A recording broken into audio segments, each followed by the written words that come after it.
What up? This is Robert Ory. Ory, three-pointer. Buries it! You might know me as Big Shot Bob. To Ory for three.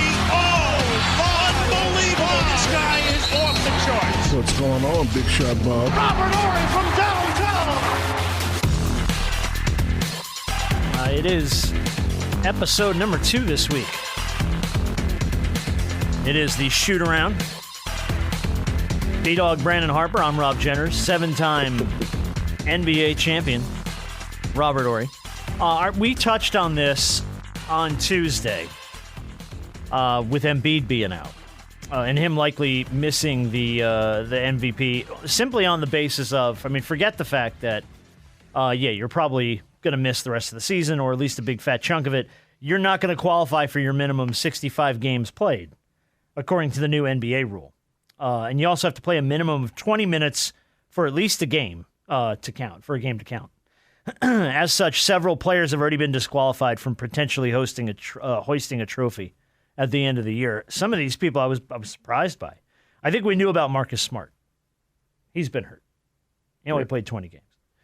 LaMelo Ball, who's been playing really well, but his injury caused him to miss 20 straight games from the 28th to January 10th. He was immediately disqualified from any NBA awards for that. Even though he's come back, he's played really, really well. Yeah, but even on two people that you just named, they weren't in the MVP conversation anyway. Well, no defensive player of the year conversation either. Yeah, they weren't. Most improved. Okay. Kyrie Irving. By December 30th, he'd already missed 16 games due to a foot injury. And then he missed the Mavericks' last 5. He was unavailable due to a thumb injury at one point. So no matter how well Kyrie plays, he's out of the conversation. So far, out of all those guys you just named, this is the one guy I'd probably say he don't give a shit. Oh, no, he does not care. He really don't. Kyrie, how do you feel? I don't give a shit. No, he doesn't care. No, he does not care at all. Zach LaVine, we already talked about him being out. He missed 17 games from the start of the year, from November 30th to January 3rd, and now he's out. Good grief. Almost indefinitely. Yeah. Bradley Beal. That trade bait. Bradley Beal. Yeah. Started a stint with the Suns on the sideline, missed the first 7 games of the season. He's missed another 17 since. Oh, fella. Man, he just can't get it going. There was so much hype, too, around that move. Back, nose, ankle. He's like the operation guy. Shit's just lighting up everywhere.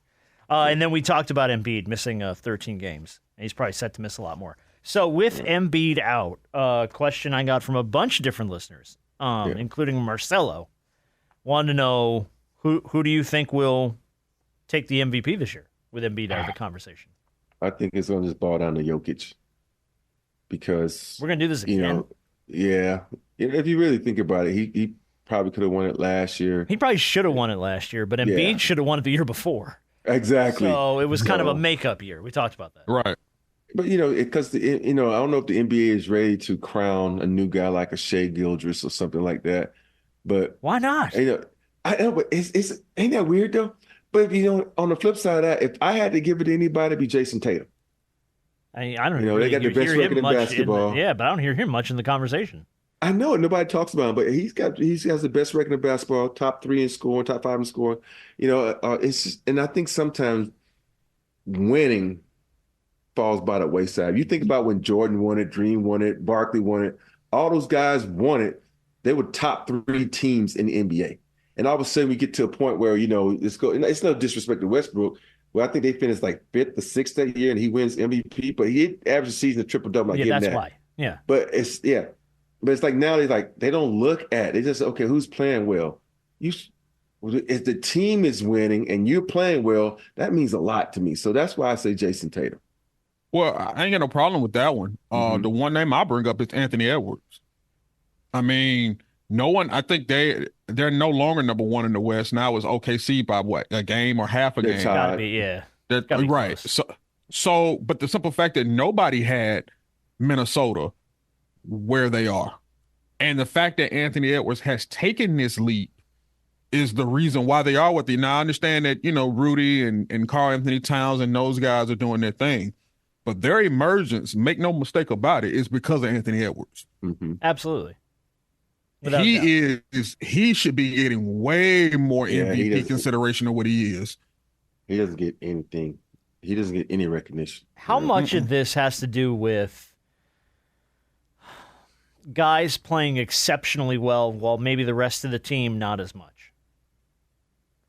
Because I think that, Embiid, we've talked about Tyrese Maxey, but Embiid was the focal point of the 76ers. And with them having any kind of modicum of success, we talked about this last week, or earlier in the week, I should say, ran through Embiid. It runs through Embiid. Your success is going to be based around him. Dallas, probably Luka. The offense flows through him. How much of it has to do with that? I think when you boy, I said a lot of people they use this little formula now. They said if you take this guy off this team, will they be successful?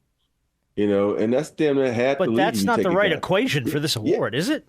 No, it's not. But and that's what I'm trying to say. Is like they always say that. Let's take when Dream won MVP for us. He was the only fucking all-star on our team. Nobody else made all-star, but we won a championship that year. We had the best record in the league, and he pretty much carried us. But it's about who's performing the best, and that goes back to when Jordan should have damn near won it every year. Kobe should have won it. That Steve Nash second championship. Second MVP. It's so many guys you can put your hand on and say they should have won it, but they haven't. It's just it boils down to the media. And what I say about that is the media goes out and they says, oh, this is the guy who's going to win MVP this year. So now he's in everybody's head. And they say, oh, this is the guy who's going to win MVP. Think about 3 years ago. There's, this is the year Luka's going to win it. But Luka came into the season out of shape and wasn't performing. Like they switched the narrative really quick and they went to Jokic. And so and it's almost like everybody got tired of Giannis winning it. And then they said, okay, we need someone else to go to Jokic.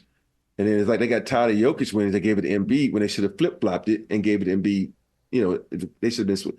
It's a popularity contest, man. It's who's being talked about. And you just got to get the right media, the social media to hype your guy up. So when it comes time, they're getting talked about. I don't get that. Yeah. I just don't get that. It is what it is. Yeah. But I do think a little bit of that formula of if you take this guy off this team, I do think that plays a big part. Like if I take Anthony Edwards away from the Timberwolves, what does that team look like? 60 from Cat every night. Okay, and what numerous losses? In a losing cause. Yeah.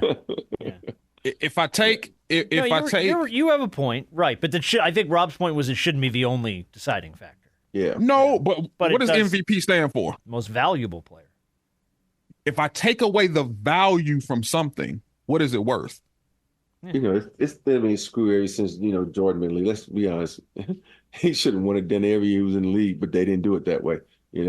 Well, yeah, and you can have other guys who, and yeah, you're right, and you can almost say the same thing about LeBron. There are other guys who are valuable to their team, and like you said, they emerge, and you see their value to this team, and it was their year, to win it. I think the thing with Jokic, it's the fact that he's been able to do it for so long without any major injury. And in the way that he plays in such a fast-paced game, the way he's able to dictate the game by how he moves. Yeah. And his passing ability and his vision and the way that there's nobody in the league like him. Like you would think he was fit for more of the 90s type of game. It's 2024 and this man is just, oh yeah, I'm just here. Oh yeah, here's a pass here, here's a pass here. And let me go to my first love, which is the horses. Basketball is my side job. They just pay me well. Yeah. This man could go to the Hall of Fame with this being his side job. This man don't care nothing about no basketball. I need to go home. He wants to go home. I think at the end of the day, he puts that out there to cover his ass in case something happens. He loves his game. Think about how hard he plays each and every night. Think about the work he puts in.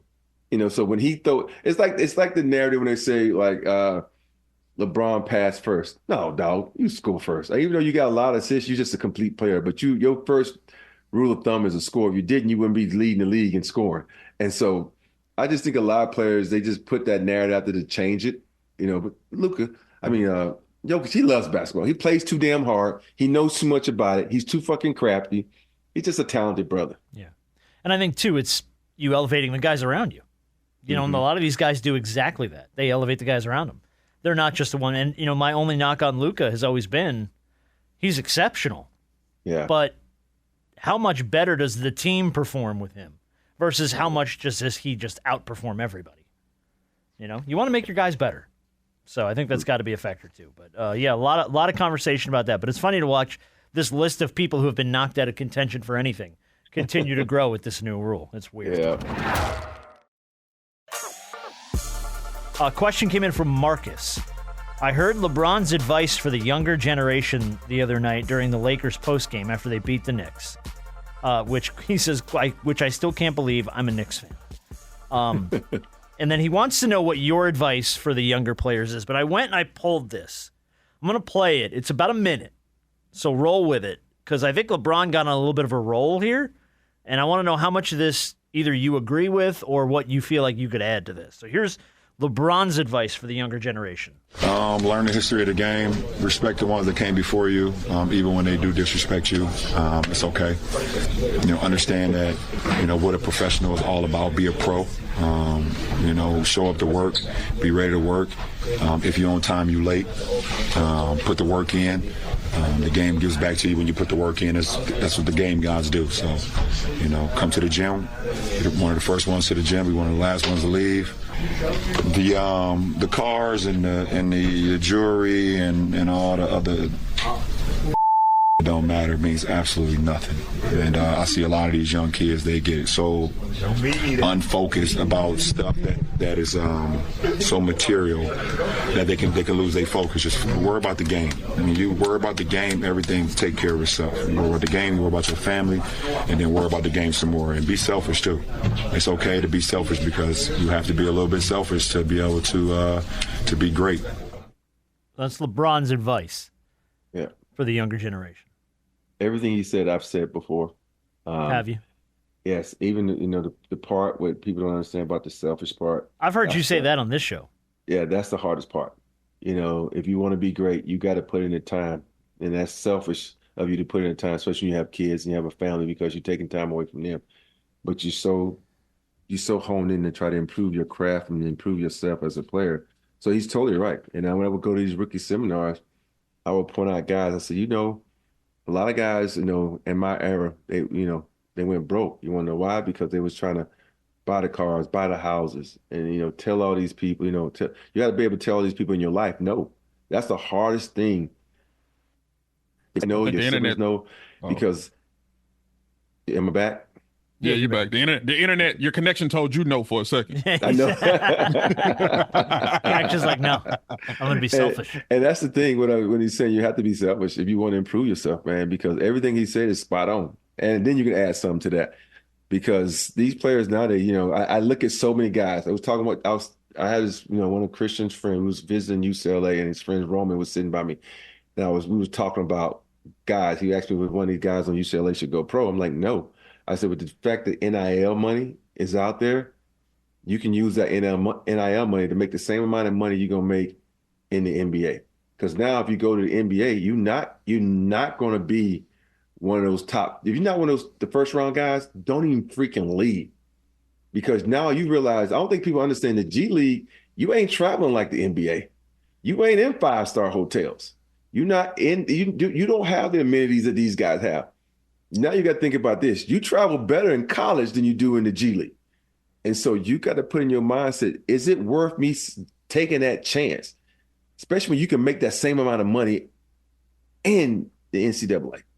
I don't understand how the guy's going to do it. So for me, the advice that he's given, he need to add that to those kids that's trying to, you know, be one and done and go to college. If you're not 100% sure you're going to be in the first round, stay your ass in college because you can, the way the NIL money has been given and tossed around now, you can make $1 million.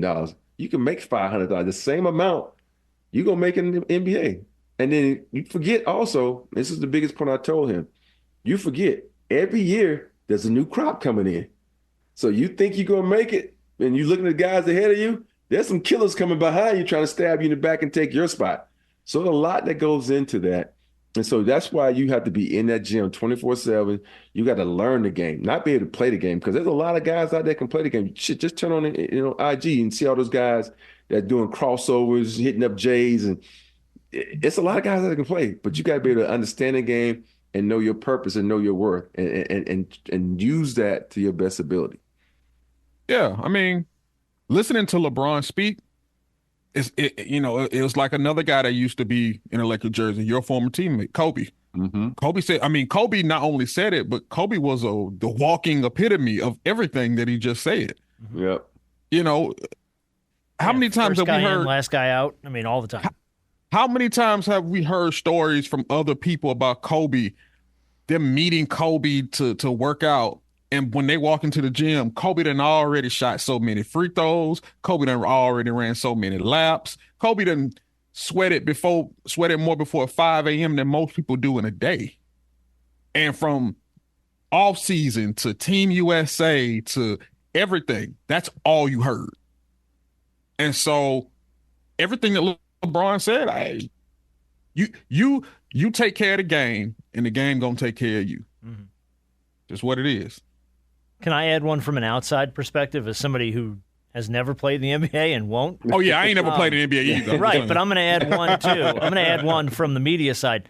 Learn to talk to the media. Yeah. Just learn how to do that. Whether it's understanding that, they're trying to get sound bites out of you.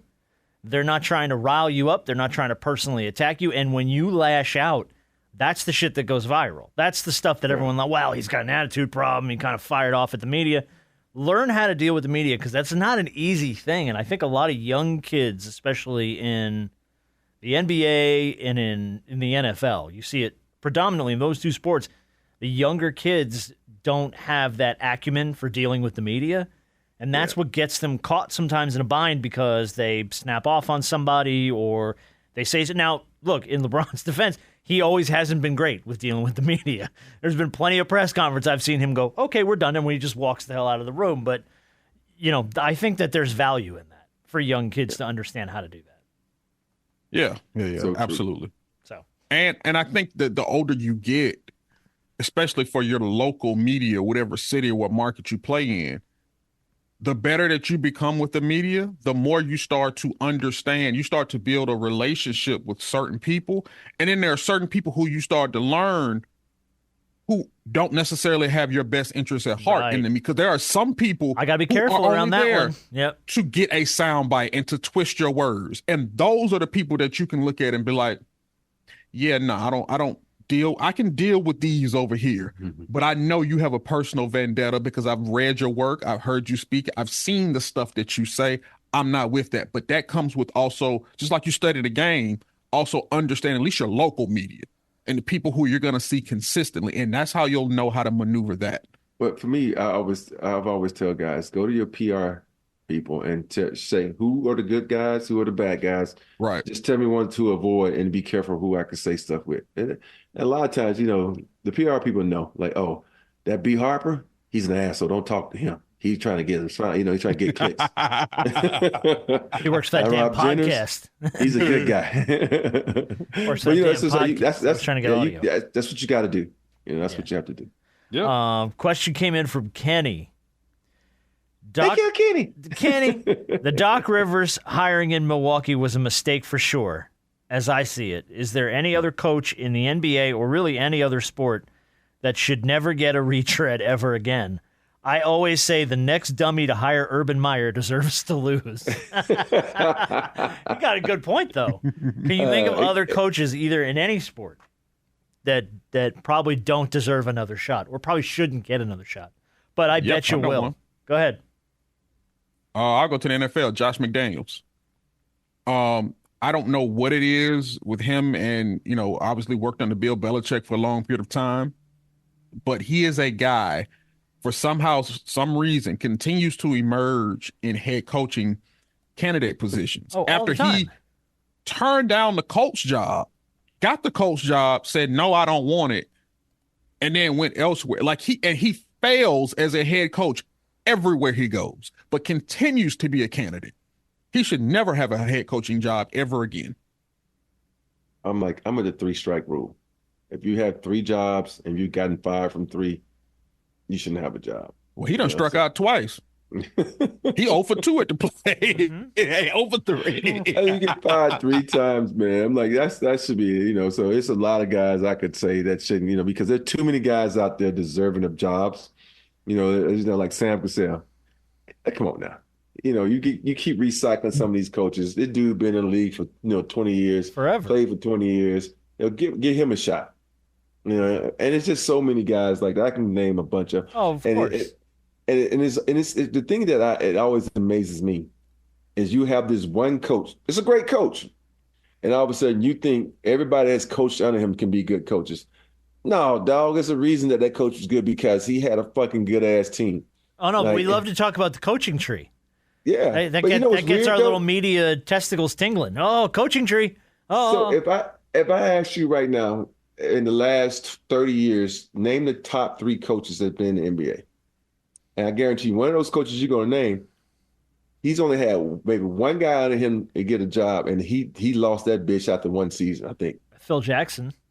Yeah, that's what I'm talking about. He's had one guy under him that had a head coaching job and lost that shit real quick.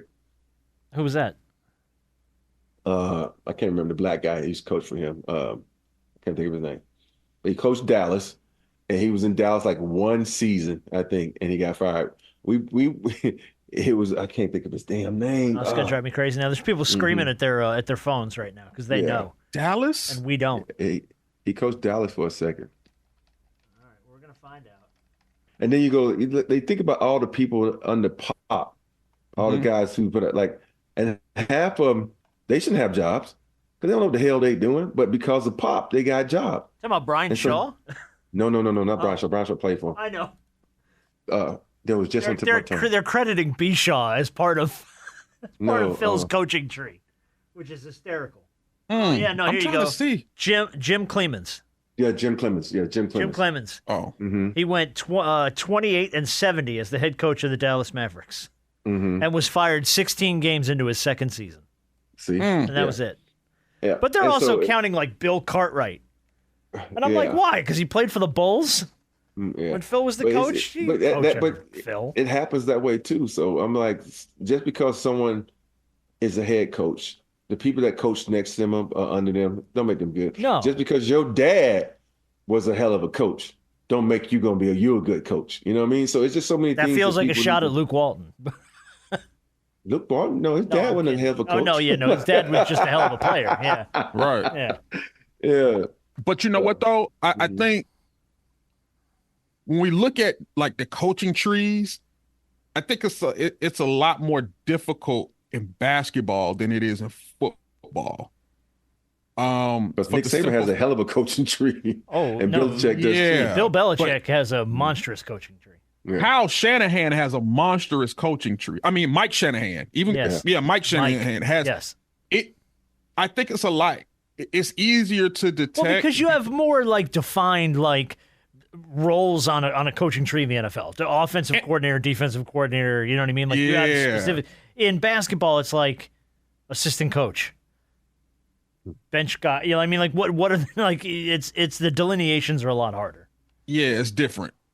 Yeah. It's a lot different because now I can actually in football I can actually draw up the real X's and O's and really kind of actually get creative with a lot of just a lot more things, and you can see that more definitively I think in football than you can in basketball. What are you laughing at? I'm just laughing at myself.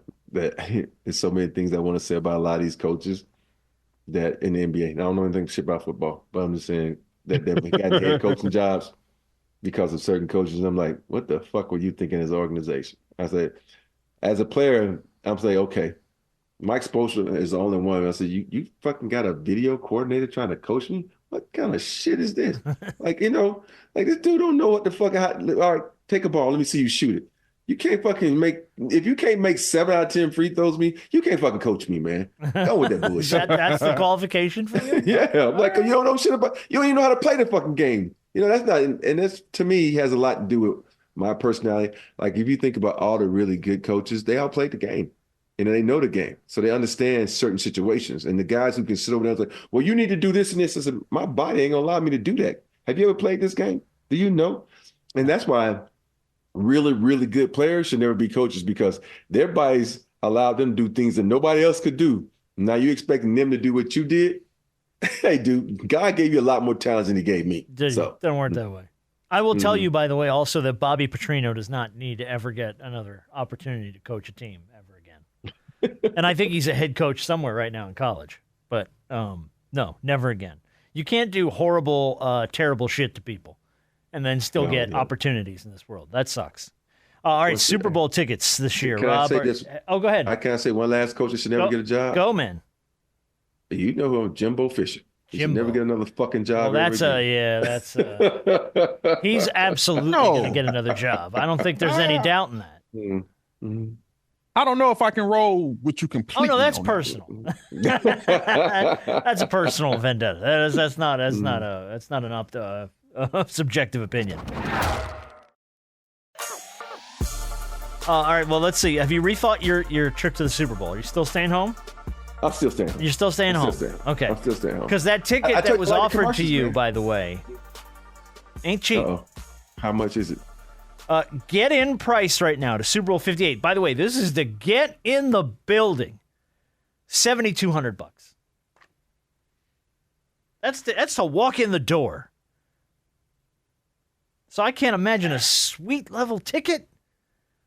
Whew. Hey, that lets you know that the Super Bowl is all corporate, baby. It's all. Oh, it always is. It's not for fans. It's not for the fans. No. Yeah, there's very few fans at the Super Bowl. Yeah, that's always been the case. It's always been the truth. Just the players, families, and friends. For comparison, you could have gotten into Game 3 of the World Series this year in Arizona for $209. Arizona, not a draw. You could have gotten into Game 3 of the NBA Finals in Miami for $232. That threw me, because the Finals in Miami? Yeah. $232. Or you could have gotten into Game 3 of the Stanley Cup Finals in Florida for $251. So that's 3 championship games. You could have been in the door under $300. But you know what makes a big difference in those? There's only one being played for the Super Bowl. There's only one Super Bowl. You're absolutely right. And all these others are, 7 games, best of sevens. Every one of them. Yeah, you're right. You're right. But I'll tell you what, man, it shows the power of the NFL. Yeah. $7,200 to walk in the door in Vegas. But of course, it's Vegas. So it's going to be an absolute shit show. And then finally, a question from Joe. We'll close it out here with the shoot-around this week. By the way, if you ever have a question for the shoot-around, at Big Shot Bob Pod, pretty much everywhere you can find us. We're BigShotBobPod@gmail. Send that stuff in, man. We'll get to it. Please tell me you saw Kentucky's Aaron Bradshaw kiss that Tennessee player in the middle of their fight. No, I did not. I didn't see that. They were nose to nose, shouting at each other, and Bradshaw from Kentucky. I mean, they were right here, shouting, and this man leans in and kisses him in the middle of that fight. And I thought everything was gonna come unraveled after that. I gotta look that up now. It is hysterical. But Joe wanted to know, what's the weirdest flex someone's ever pulled on you during a fight? I'm a lover, not a fighter. You don't fight. You don't fight at all. But it ain't work. I'm too pretty to get hit in the face and mess this up, man. So I'm not. Okay. No, you know what though? Plenty of guys have tried to kiss Rob in the middle of a fight. That's all we're saying. I haven't gotten any fights. Got into a couple, grabbing and pushing matches, but no actual fights. Yeah, that's a weird flex though. I'm gonna kiss you. Was it a Kentucky player that kissed him? It was. His kid's name's Aaron Bradshaw. You Google it real fast here while we're still recording. I want to see your reaction to it. It's just so odd, and it's like, I guess by doing that, you're trying to get this guy to swing on you. Like that's got to be the only motive for that, is to just have this guy just start throwing hands and get bounced. That's funny. Did you see? Here's a crazy part. I used to I've gotten tossed out of one game in college, and it was against Kentucky. Kentucky always used to rob. I always used to rob me up. You used to. Did you Kentucky used to rile you up. Yeah, because Are you watching? Oh, he's watching it. What are you? sorry. Watching it. But yeah, man, Rick Pitino used to always get one of their players to like cheap shot me because he knew I would retaliate. Because if you hit me once, I'm gonna hit you 5 times. That's how I used to be. And so we were playing a game, and I went up for rebound, and you tip it once, he fell, he grabbed my leg and pulled me as I jumped. I reached down, hit him with a 2-piece real quick, pop, pop. Oh, And it was like all hell broke loose. And it was the Royal Rumble all of a sudden. Yeah. And then I got tossed out of that game. Then the next season, I got tossed again because the guy elbowed me, and next play down, I try to knock his head off. Reggie Hansen. Me and Reggie talked. We laughed. We ran into each other. We laughed about it. So, but it's just one of those things. Kentucky knew they get me out. If you hit me, I'm gonna retaliate, and you get me out the game. So if I was gone, hey, like you talk about MVPs not being on the team. Oh, if yeah. I was gone, Bama wasn't gonna win without me.